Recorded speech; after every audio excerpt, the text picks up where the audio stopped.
Assalamualaikum viewers. Hope you are doing good. This is Mira Mubin Qureshi and we are continuing our series, and this is the second video. Okay, so in the last video we talked about the biological method, and now first we'll look about the biological problem and then we would move toward observation, hypothesis and so on. ठीक है, so what is a biological problem? ये जल्दी से हम ये देख लेते हैं. These are basic definitions that can come on your exam. ठीक है, so biological problem is a set of questions to be solved. ठीक, about the natural world. Again वही वाली बात जो बायोलॉजिकल मेथड में हमने की थी. सही है, ये वही वाली बात है. These problems can have environmental, ecological and health related etcetera.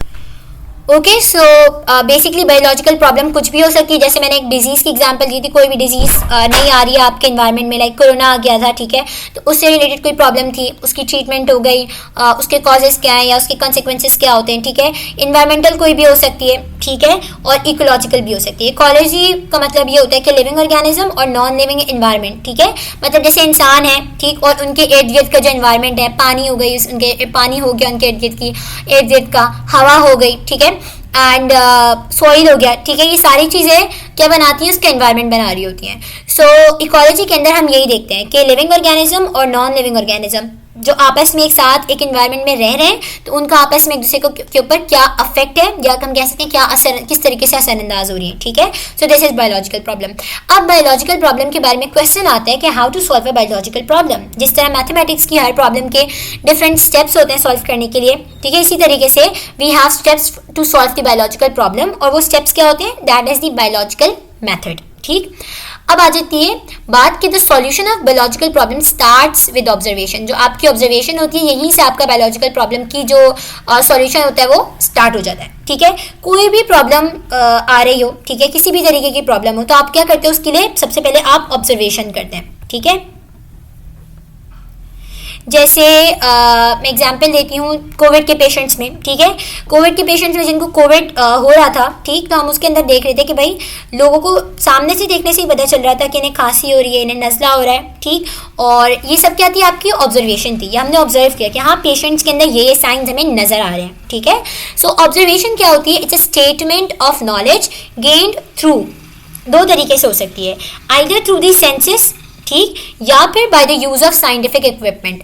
ठीक है, या तो ये बगैर किसी साइंटिफिक इक्विपमेंट यानी जो साइंटिफिक टूल्स होते हैं उसको यूज़ करे बगैर हम ऑब्जर्व कर सकते हैं. ठीक है, आपकी अपनी सेंसेस जो अल्लाह ताला ने आपको 5 सेंसेस दिए हैं बेसिक, ठीक है, उनको यूज़ करके कर सकते हैं, या फिर आप कोई साइंटिफिक इक्विपमेंट यूज़ करते हो फॉर दैट. ठीक है, so this is observation.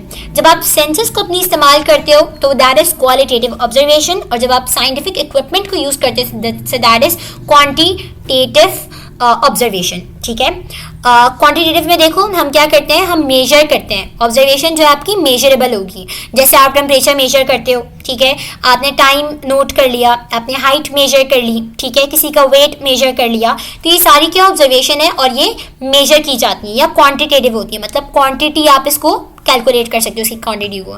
Then we have the qualitative. ठीक है, क्वालिटेटिव का मतलब आप उसकी क्वालिटी बता सकते हो. जैसे कोई चीज़ है, नज़र कैसी आती है, ठीक है, किसी चीज़ की आवाज़ कैसी है, किसी चीज़ का टेस्ट कैसा है, ठीक है, कोई चीज़ टच करने में उसका टेक्सचर कैसा है, स्मूथ है, रफ है, ठीक है, या स्लाइमी है.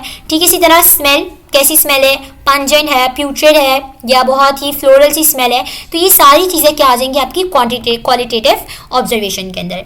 Okay, now we are moving towards our next slide. Okay, now this is the example. ठीक है, हमारा जो केस है यहाँ मलेरिया का, हम केस लेके चलेंगे पूरे अपनी बायोलॉजिकल मेथड के अंदर. So in 1880 a French physician Laveran studied the blood sample of malaria patient under microscope. ठीक है, क्या सैंपल स्टडी किया है? ब्लड सैंपल स्टडी किया है, किसका? मलेरिया पेशेंट का. ठीक है, मतलब जो आपने देखा होगा ब्लड निकलवाते हैं हम, ठीक है, ब्लड की टेस्टिंग होती है, तो इन्होंने ब्लड टेस्ट किया. अब इन्हें क्या नजर आया? माइक्रोस्कोप के अंदर प्लाज्मोडियम नजर आया. ठीक है, एक क्रिएचर नजर आया, ठीक है, टाइनी क्रिएचर नजर आया जिनका नाम इन्होंने प्लाज्मोडियम दे दिया. ठीक है, so the observation was made that plasmodium is present in the blood of malaria patient. So हमने ये ऑब्जर्व कर लिया, अच्छा इनके ब्लड में क्या मौजूद है? प्लाज्मोडियम मलेरिया के पेशेंट्स के ब्लड में मौजूद होगा. आई बात समझ में? नाउ यहाँ तक तो हमारी बात हो गई ऑब्जर्वेशन की कि हमने ऑब्जर्व क्या किया. अब ऑब्जर्वेशन की बेसिस के ऊपर ही हम क्या बनाते हैं? अपना हाइपोथीसिस बनाते हैं. ठीक है, हम क्या बनाते हैं? हाइपोथीसिस. और हाइपोथीसिस के बारे में मैंने क्या बताया था? इट्स ऑल अबाउट आइडिया, मतलब हम किसी चीज़ के बारे में आइडिया जो लगाते हैं कि भाई ये चीज़ इस वजह से हो रही है, ठीक। तो इसकी जो मेन डेफिनेशन है जो हमने याद रखनी है वो ये रही, the intelligent guess made by a scientist in the form of a statement. मतलब हम एक स्टेटमेंट कहते हैं कि एक जुमले के फॉर्म के अंदर हम क्या करते हैं, साइंटिस्ट जो ही कह देता है कि भाई इस चीज़ का कॉज ये है, ठीक। जैसे इन्होंने अच्छा एक बात इंपॉर्टेंट याद रखनी है कि it must be testable. Hypothesis ऐसा नहीं होना चाहिए कि आप उसको टेस्ट ही नहीं कर सकते, सही। मतलब आप ये कह दो कि भाई सूरज के ऊपर जो है इंसान जो है सूरज के ऊपर रह सकते हैं, ठीक है। सो आप सूरज के ऊपर जाके रहोगे नहीं, आप उस चीज़ को टेस्ट नहीं कर सकते, ठीक। या कोई भी एग्जाम्पल हो सकती है जो टेस्टेबल ना हो, वो हाइपोथेसिस नहीं होगी, ठीक है। सो यहाँ पे हमारे पास जो एग्जांपल दी हुई है इसमें क्या दिया हुआ है, malaria case, an intelligent guess is made after observation that plasmodium is the cause of malaria.